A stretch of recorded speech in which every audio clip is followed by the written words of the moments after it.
나의 사랑을 입으며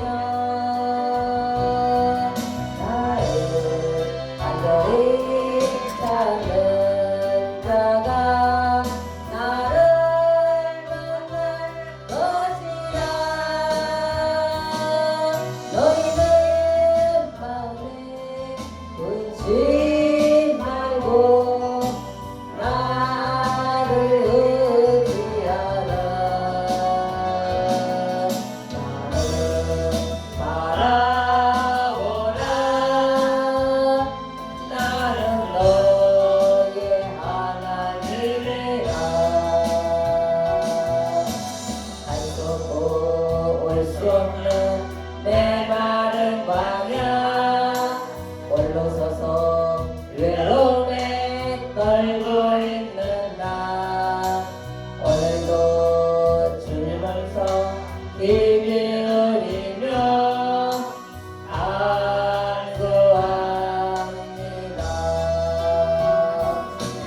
나를 사랑하는 자가 나의 사랑을 입으며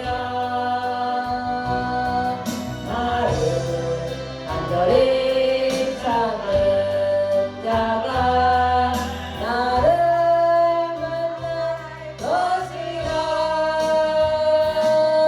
너희는 자로나 우로나 치우치지 말고 나를 바라보라. 나는 너의 하나님이라. 잊지 않고 걸어가는 순례자의 길 만나와 매출하게 날 먹이시며 구기도 구르기도 날 인도하네. 나의 하나님 나를 사랑하는 자가 나의 사랑을 입으며 나를 간절히 찾는 자가 나를 만날 것이라. 너희는 구하라 구하리라 얻을 것이니 나를 바라보라. 나는 너의 하나님이라. 나를 사랑하는 자가 나의 사랑을 입으며 나를 간절히 찾는 자가 나를 만날 것이라.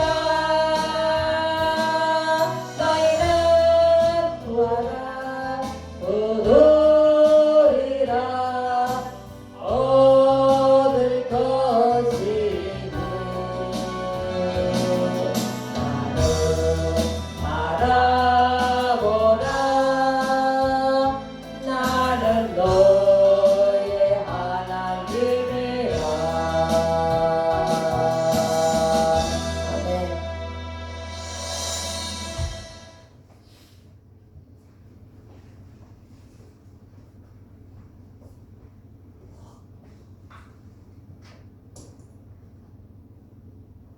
할렐루야. 감사합니다. 오늘은 베드로전서 4장 13절로 16절 말씀을 통하여 함께 은혜를 나누시겠습니다. 우리가 생각하는 복이라 그런 것은 무엇입니까? 우리가 생각하는 복이라는 것은 형통한 축복을 의미한다 했습니다. 돈도 잘 벌리고 건강하고 자녀의 하는 일들도 술술 잘 풀리며 내가 하는 일들도 모든 것이 잘 되는 그런 삶을 우리는 복받은 삶이라 이렇게 표현합니다. 그런데 오늘 본문에 베드로전서 4장 13절로 16절 말씀은 매우 역설적인 말씀을 하고 있어요. 뭐라고 말하느냐? 너희가 그리스도의 이름으로 치욕을 당하면 복이 있는 자로다. 그랬어요. 여기서 말하는 복은 우리가 생각하는 복과 전혀 다른 상황의 복을 말씀하고 있어요. 고난 속에 있는 자가 복이 있다고 강조하고 있어요. 우리가 그리스도의 이름 때문에 조롱을 받고 오해를 받으며 손해를 보고 짐을 질 때 그것이 곧 복이라 가르치고 있어요. 왜 고난을 당하는 삶이 복이 된다고 말하는 것입니까? 오늘 본문 12절에 사랑하는 자들아 너희를 연단하려고 오는 불시험을 이상한 일 당하는 것 같이 여기지 말고 오히려 고난에 참여하는 것으로 즐거워하고 기뻐하라 합니다. 주님을 위해 고난을 당하는데 오히려 기뻐하고 즐거워하라는 거예요. 이게 말이 됩니까? 또 시편 119편에서는 71절에 보면 다윗이 고백하기를 고난 당한 것이 내게 유익이라 그렇게 말하고 있어요. 고난이 오히려 내게 유익이 되었다는 거예요. 우리는 도무지 이해할 수 없는 가르침입니다. 어떻게 고난당한 것이 어떻게 환난당한 것이 복이 된다고 말씀하는지 이해할 수 없잖아요.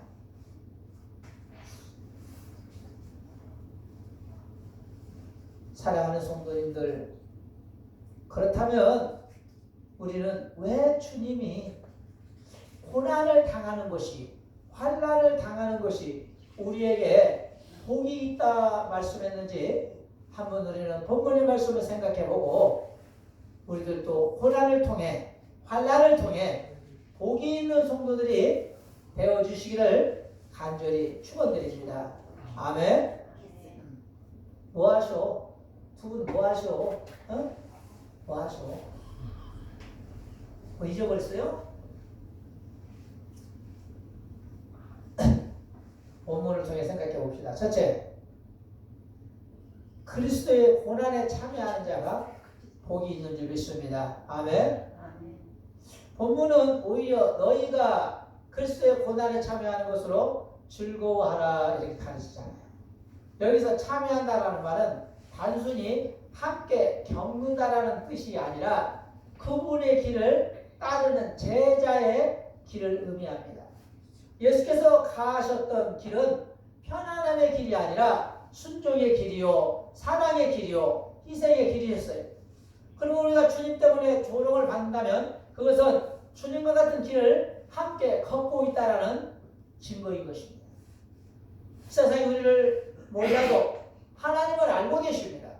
사람은 알아주지 않아도 주님은 우리가 가고 있는 이 고난의 길에서 우리를 품어주시고 안아주시고 축복해 주시기를 원하고 계세요. 고난은 우리의 정체성을 흔드는 것이 아니라 오히려 내가 그리스도 안에 살아가고 있다는 증거인 거예요. 이보다 더 큰 복이 어디 있겠습니까? 성경 마태복음 마가복음 10장 29절 30절에 보면 예수님이 뭐라고 말하느냐? 예수께서 가라사대 내가 진실로 너에게 이르노니 나와 및 복음을 위하여 집이나 형제나 자매나 어미나 아비나 자식이나 전토를 벌인 자는 금세에 있어 집과 형제와 자매와 모친과 자식과 전토를 100배나 받되 핍박을 겸하여 받고 내세 영생을 받지 못할 자가 없느니라. 주님을 따르며 믿음 생활을 하게 되면 누구에게나 바로 고난이 오고 핍박이 온다라는 것을 우리는 깨닫기 축원합니다. 아멘. 예수님을 믿으면 모든 것이 만사형통할 걸로 생각하시면 오해하고 계시는 것입니다. 아멘. 옛날 이스라엘 백성들이 애굽의 노예 생활에서 해방되었지요. 그들은 이제 정말 행복한 삶을 살 줄 알았어요. 그죠? 왜? 하나님이 그들을 이끌어 주실 것이기 때문입니다. 좋은 거, 맛있는 거, 좋은 집, 행복한 삶을 살게 해줄 줄 알았는데 그들이 홍해를 건너 광야에 들어갔을 때 어디 행복한 삶이 이루어졌습니까? 그들은 고통의 시간이 너무 많았어요.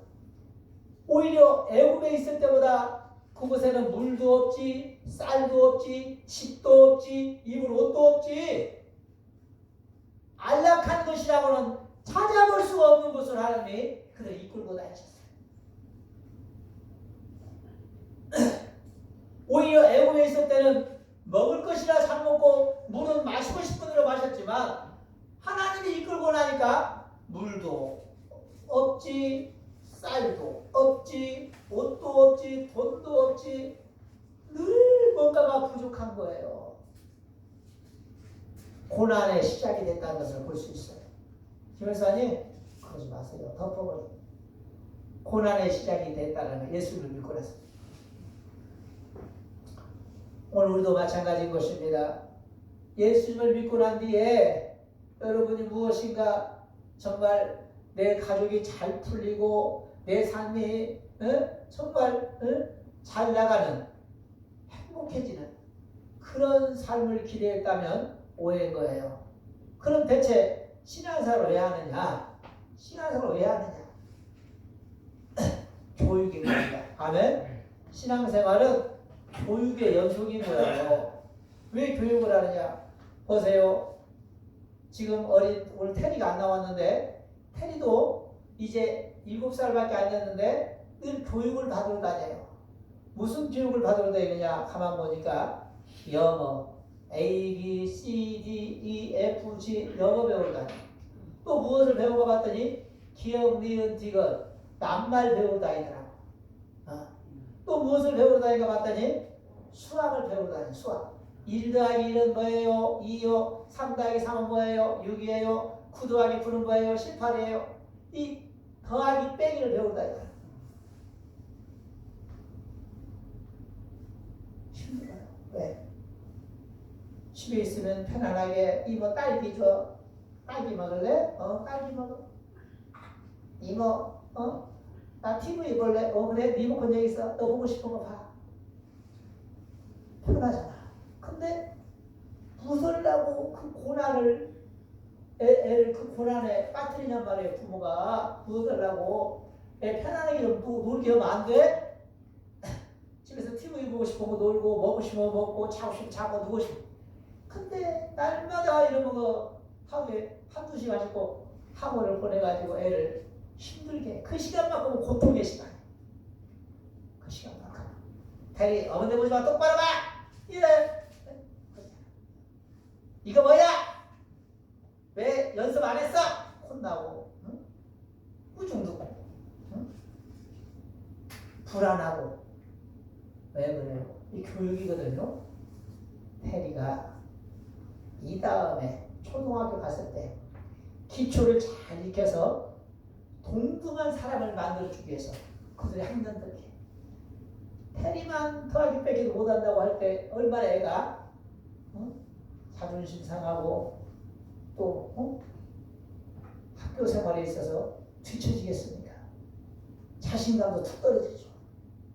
그런데 엄마 입장에서 이 고난을 통해서 네가 저들과 동등한 삶을 살게 해주려는 동등한 실력을 가지고 학교를 다니게 하려는 엄마의 바람인 거예요. 그게 교육. 뭔 얘기인지 아시겠어요? 신앙생활도 그래요. 왜 애굽에서 불러내서 물도 없는 척박한 땅으로 그들을 불러들여 물도 없지, 쌀도 없지, 입을 옷도 없지, 잠잘 집도 없는 곳으로 불러들여서 날마다 모래바람만 막 휘몰아쳐서 고통당하는 눈물만 나오는 그곳으로 왜 불러들였냐? 교육시키려고. 이 모습으로 천국을 못 들어가. 아멘. 테리가 그냥 TV나 보다가 그냥 잠이나 자다가 그냥 이모한테 어린 양이나 보다가는 초등학교 가면 꼴등하게 생겼거든. 어? 그러다 보면 중학교도 제대로 학력도 못 다니고 고등학교 실력도 못 가고 대학교 좋은 대학도 못 가고 그건 결국은 사회에서 뒤처지는 거예요. 우리도 마찬가지예요. 우리도 신앙생활에 있어서 왜 고난이 오느냐? 하나님을 따라 천국을 가려는데 천국을 데리고 가야겠는데 여러분의 지금 모습으로 천국 가면은 천국 가서도 죄짓게 생겼잖아. 그래 안 그래? 천국 가서도 죄짓게 생겼잖아. 이 죄성을 빠쳐야 돼. 깨끗이 그냥 우리 뭐 안에서 빼버려야 할 거 아니에요. 그래 안 그래? 천국 가서도 거짓말 할래요? 천국 가서 도둑질 할래요? 천국 가서 술 먹을래요? 천국 가서 도둑 할래요? 천국 가서도 나 미워하고 시기하고 질투할래요? 그럴 수 없잖아. 그런 사람 아예 천국 가든 못해요. 그런 것 갖고는. 우리가 애국을 가든지 가면은 공항에서 공이안에서 봉, 나무봉 그래갖고 이걸로 싹 이렇게 점검을 해요. 네. 불순물을 갖고 있는 거 한번 보려고. 마약이나 총기, 뭐 금속류를 가지고 탐난타나 보려고 쭉 검사를 해요. 여기 하나로 걸리면 비행기 못 타. 그 사람. 옷 싹 벗고 점검 들어가야 돼. 그래가지고 이만한 마약이나 뭐 칼이나 이런 위험한 불법 무기를 소유했으면 그 사람은 그냥 그 체포돼서 신문을 받아야 돼. 조사받아야 돼.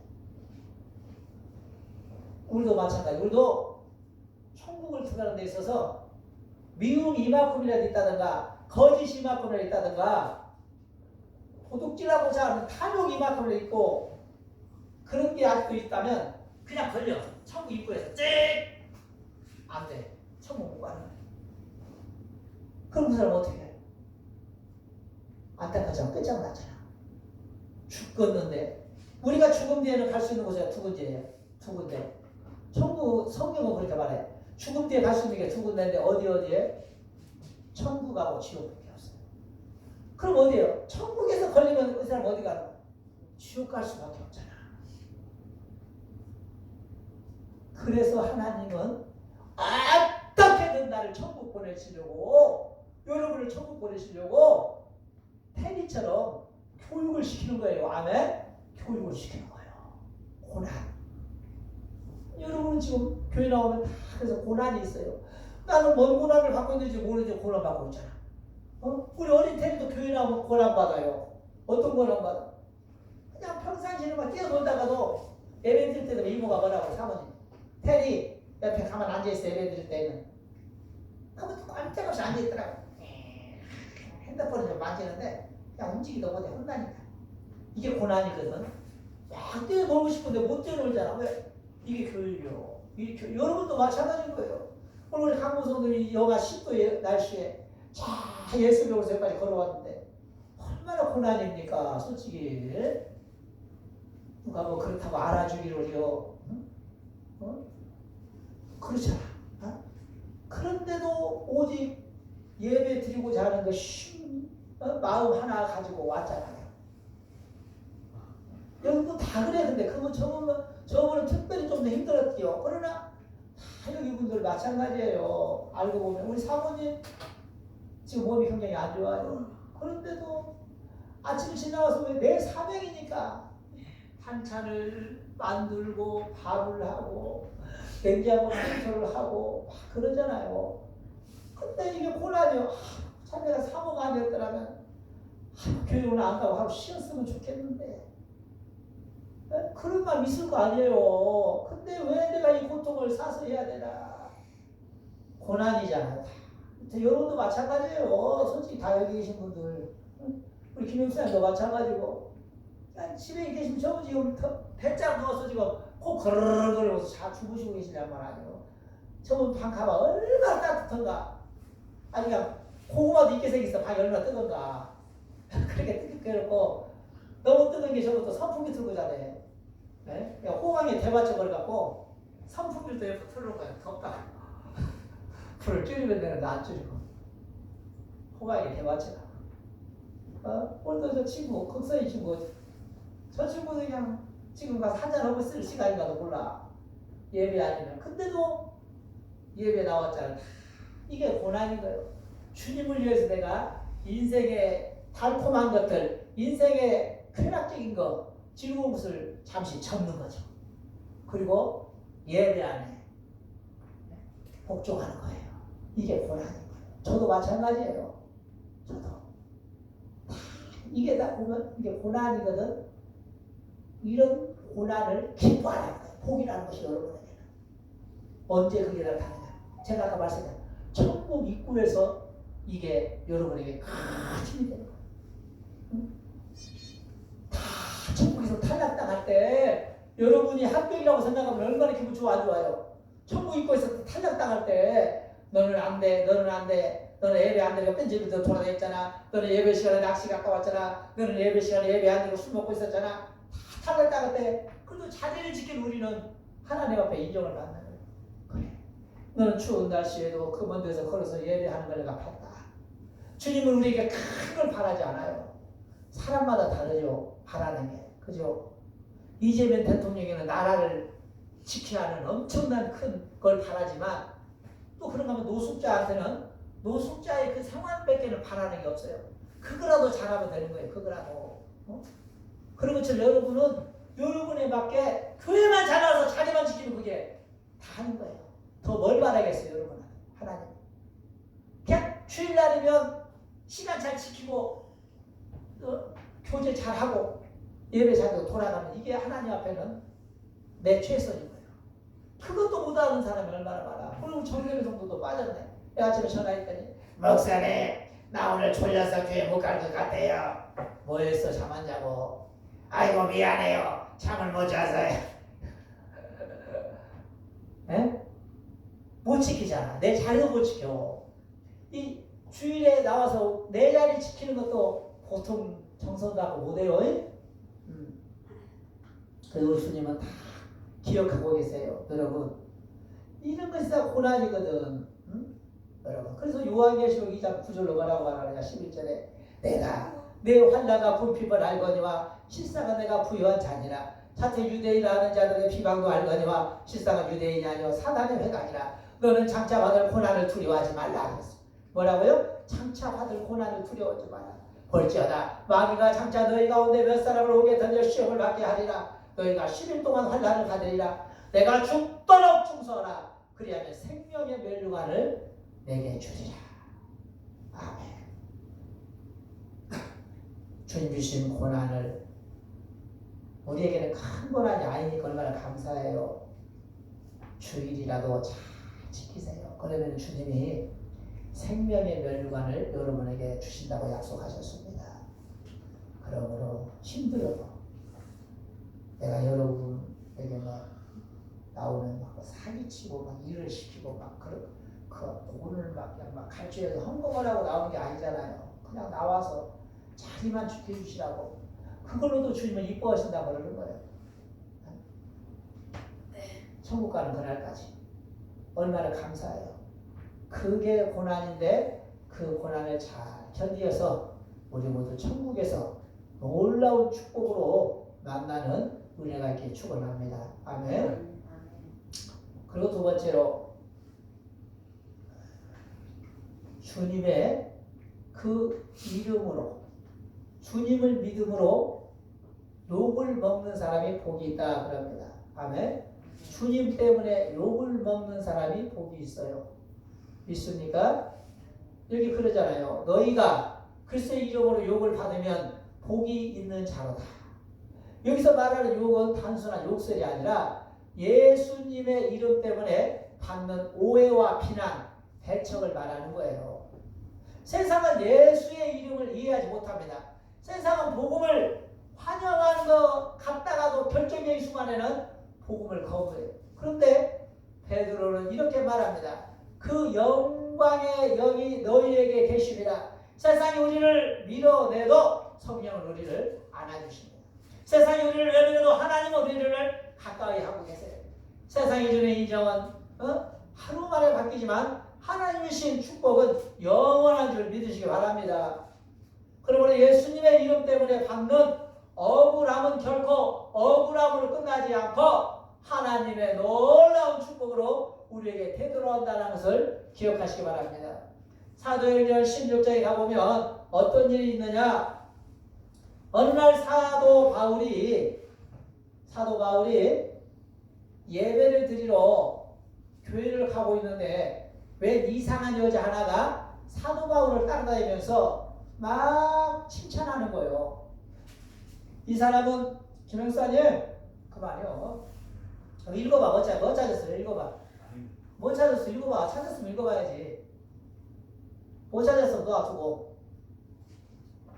이 사람은 하나님의 거룩한 자요. 이 사람은 예수님의 인정받은 자다. 축복받은 자다. 막 사도 바울을 칭찬하는 거예요.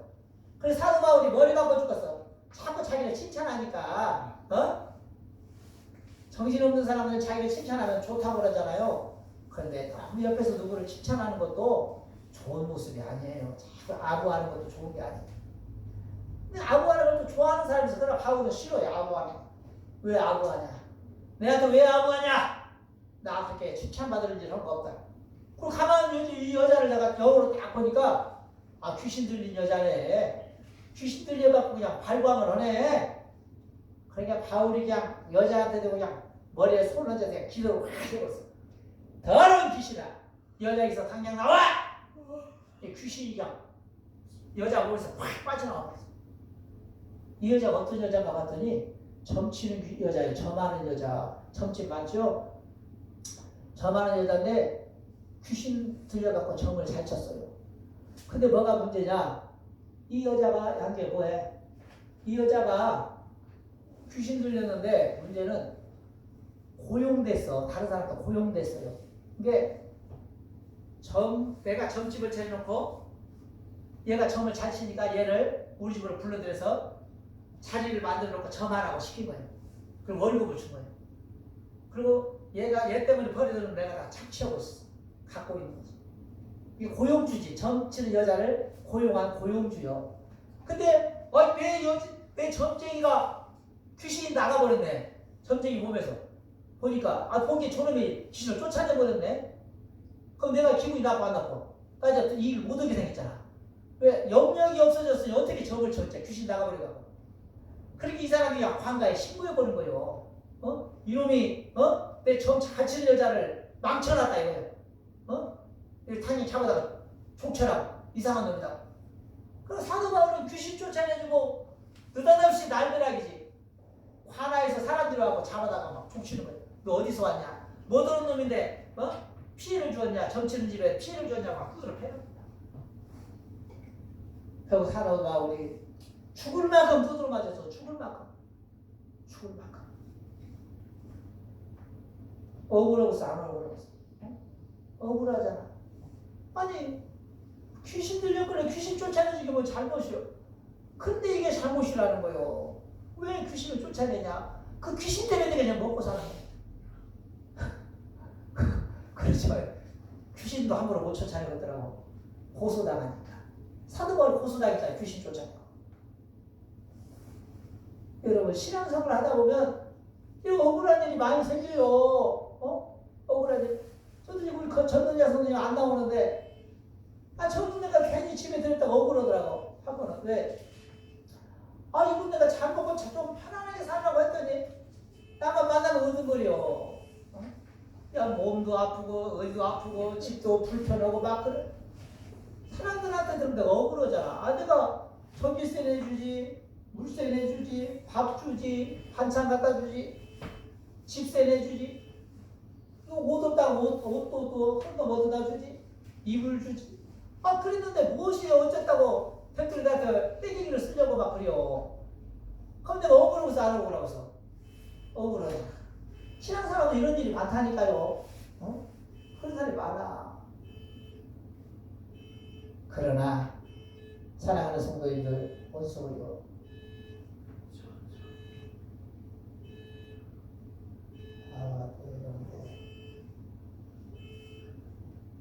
저도 신앙생활 하다 보면 이런 억울한 일이 종종 생길 때가 있습니다.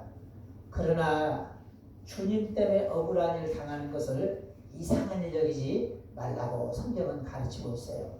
사랑하는 성도님들, 마태복음에 말씀하기를 뭐라고 말씀하시느냐? 주님이 말씀하시기를 너희가 억울한 일 당하는 것을 이상한 일처럼 여기지 마라 이렇게 말해요. 뭐라고 하느냐? 보세요. 마태복음 10장 29절 30절에 보면 예수께서 가라사대 내가 진실로 너에게 이르노니 나와 및 복음을 위하여 집이나 형제나 자매나 어미나 아비나 자식이나 전토를 벌인 자는 금세에 있어 집과 형제와 자매와 모친과 자식과 전토를 100배나 받고 핍박까지 받은 사람은 천국의 영생을 받을 것이다 이렇게 말씀하고 있어요.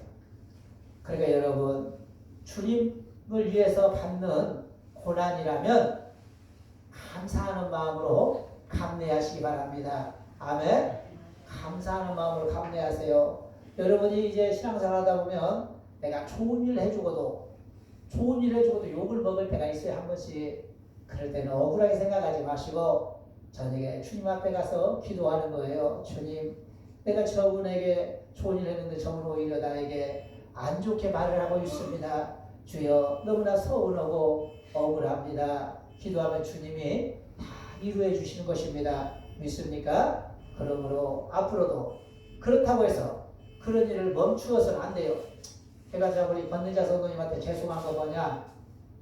그냥 좀 싫다고 해도 조금 그냥 억지로라도 저희 집으로 모셔서 또 한 해 또 보내게 겨울을 지나게 했어야 되는데 빨리 결정을 못했더니 그분이 지금 어디로 가셔서 못 찾겠네. 그래서 이 부분이 좀 마음에 걸립니다. 다음에 만나면 다음에 꼭 저희 집으로 다시 또 모셔야 되겠어요. 그분이 억울한 소리를 해도 모셔서 다시 좀 생활을 할 수 있도록 도와드리려고 생각하는데 먼저 나타났으면 좋겠네요. 그래서 우리 사랑하는 성도님들도 예수님을 믿다가 보면 좋은 일 하고도 욕을 먹을 때가 있는데 억울하게 생각하지 마시고 오히려 내게 복이 되었다라고 생각하시고 감사하시기 바랍니다. 아멘. 그 다음 세 번째는 고난 속에서도 하나님의 이름을 영화롭게 하는 자가 복이 있습니다. 믿습니까? 고난 속에서도 하나님의 이름을 영화롭게 하는 자가 복이 있어요. 우리가 생각하는 가장 대표적인 고난을 받은 사람은 욥으로 우리는 생각할 수가 있어요. 또 누가 고난을 받았습니까? 다윗이 고난을 많이 당했습니다. 그런데 어떤 사람들은 신앙 안에서 고난이 오고 어려움이 오면 예수님을 버리고 떠나는 사람이 있어요. 누가 그랬어요? 베드로가 그랬어요. 베드로가 어느 날 베드로에게 예수님은 십자가에 곧 달려 돌아가시게 생겼는데 사람들이 그 근처 사람들이 베드로에게 쫓아와서 그럽니다. 너도 예수와 한패지? 그러니까 베드로가 겁이 난 거예요. 그때 베드로가 하는 말이 뭐예요? 나는 저 예수님이라는 사람 모른다고 그랬어요. 왜? 고난이 오니까 예수님을 부인해버린 거죠. 사울도 그랬어요. 사울도 적군이 쳐들어왔을 때 고난이 온 거죠. 고난이 오니까 하나님께 기도했더니 하나님의 응답이 없어요. 그러니까 이 사람이 어떤 짓을 하느냐? 무당한테 쫓아가서 점을 쳐버렸어요. 또 아사왕도 그랬어요. 아사왕도 하나님을 잘 믿다가 너다없이 몸에 병이 온 거죠. 그러니까 병이 오니까 하나님께 살려달라고 기도를 해야 되는데 이 사람이 그 당시에 의원을 찾아가서 하나님을 외면하고 의원을 찾아가서 병을 고쳤단 말이죠. 하나님이 침노하셨어요. 그러나 다윗 같은 사람들은 고난이 왔을 때 눈물 콧물 흘리며 하나님께 기도하는 걸 볼 수 있어요. 결국 하나님은 다윗을 놀라운 축복의 사람으로 만들어줬고 요셉도 그랬어요. 요셉도 형들의 손에 의해 노예로 팔렸지만 결코 하나님을 떠나지 않고 노예 생활을 하면서 늘 하나님께 기도하며 하나님께 인생을 맡겼더니 하나님이 요셉의 인생을 말년에 풍부총리에 올려주시잖아요. 욥도 마찬가지입니다. 욥도 하루아침에 10명의 자녀가 죽어버렸습니다. 10명의 자녀가 죽었어요. 그리고 모든 재산이 다 불타버렸고 또 온몸이 문둥병이 들어서 죽게 생겼단 말이죠. 그때 그의 아내가 욥에게 쫓아와서 뭐라고 말하느냐. 당신 아직도 하나님을 의지하고 믿냐. 하나님을 버리고 이제는 우리 하나님 그만 믿자. 그러니까 욥이 하는 소리가 뭡니까? 욥기서 1장 20절에 욥이 일어나 겉옷을 찢고 머리에 털을 밀고 땅에 엎드려 경배하며 가로되 내가 모태에서 적신이 나와 싸운즉 또한 적신이 그리로 들어와 나올지라 주신 자도 여호와시요 취하신 자도 여호와시오니 여호와 이름이 찬송을 받으실지어다 하면서 오히려 하나님을 찬양하고 경배하는 욥을 볼 수가 있습니다. 아멘. 쉬운 게 아니에요. 하대 10명의 자녀가 정자에 깔려 다 죽었다니까. 좀 전에. 그리고 내 몸이 갑자기 온몸이 병이 들었다니까. 그런데도 하나님을 찬양할 수 있겠냐라는 거예요. 근데 욥은 했단 말이에요. 그때 하나님이 욥에게 감동을 해버렸어요. 욥의 믿음이 어찌나 대단했던지 하나님이 욥에게 갑절로 축복을 해주셨어요. 욥이 소가 500마리였는데 축복해 주니까 500마리 소가 1000마리가 되었고 양이 3000마리였는데 양이 6000마리가 되었고 10명의 자녀가 다 죽었는데 다시 아주 좋은 자녀로 10명을 다시 낳게 해주셨고 모든 것을 갑절로 축복해 준 줄 믿습니다. 아멘. 그러므로 여러분 하나님 앞에서는 고난이 오면 우리가 고난을 피해 나옴이나 가족처럼 도망가는 것이 아니라 하나님 앞에 더 무릎 꿇고 애원하며 부르짖기를 축원합니다. 아멘. 하나님께서는 반드시 여러분에게 고난을 통해 하나님을 붙잡는 여러분에게 다윗 못지않게 또 욥 못지않게 요셉 못지않게 놀라운 축복으로 여러분의 가정과 생업에 역사하셔 주실 줄 믿습니다. 결론을 말씀드리겠습니다. 오늘 우리는 복 있는 사람이 누구인지 다시 돌아보았어요. 가진 것이 많은 사람이 아니라 하나님 앞에서 흔들리지 않는 믿음을 가진 사람이 복된 사람이었어요. 사람들에게 인정받는 사람이 아니라 예수님의 이름 때문에 손해를 보아도 오히려 감사하며 기뻐하는 사람이 복 있는 사람이었어요. 잠시의 고난을 통해 영원한 영광을 준비하는 사람이 복된 사람이었고 주님의 고난에 참여하는 자, 그 이름 때문에 부끄러워하지 않는 자, 어려움 속에서도 하나님께 영광을 돌리는 자가 바로 성경이 말하는 복받은 자였다라는 거예요. 그러므로 오늘 우리가 겪는 작은 고난도 헛되지 않습니다. 주님이 알고 계십니다. 성령이 함께 하십니다. 하나님의 영광이 우리의 미래를 준비하고 계획하고 계신 줄 믿음으로 받고 우리는 날마다의 삶에 최선을 다하여 하나님께 영광 돌리며 찬양하며 나아갈 수 있는 우리 모두가 되므로 복된 삶을 살아가시는 평화 함께 모든 성도가 되기를 간절히 축원드립니다. 기도하시겠습니다. 참으로 고맙고 자비로우신 하나님 감사를 드립니다. 아버지 하나님 오늘 우리는 아버지 복 있는 사람이 어떤 사람이었는가 생각해 보았습니다. 첫째는 그리스도의 고난에 참여하는 자가 복이 있었고 그의 이름 때문에 욕을 받는 자가 복이 있었고 고난 속에서 하나님의 이름을 끝까지 영화롭게 하는 자가 복이 있음을 생각해 보았습니다. 오늘 우리 평안께 모든 성도들이 이런 복된 자가 되어 하나님 주시는 생명의 멸류관을 받았으며 축복 속에 천국에 입성하는 놀라운 주인공들 되게 하옵소서. 오늘 귀한 말씀을 허락하심을 감사드리며 예수님 이름으로 기도합니다. 아멘. 이 시간에는 하나님께 예물을 드릴 시간입니다. 우리 최갑선 성도님 수고해 주시겠습니다. 212장입니다.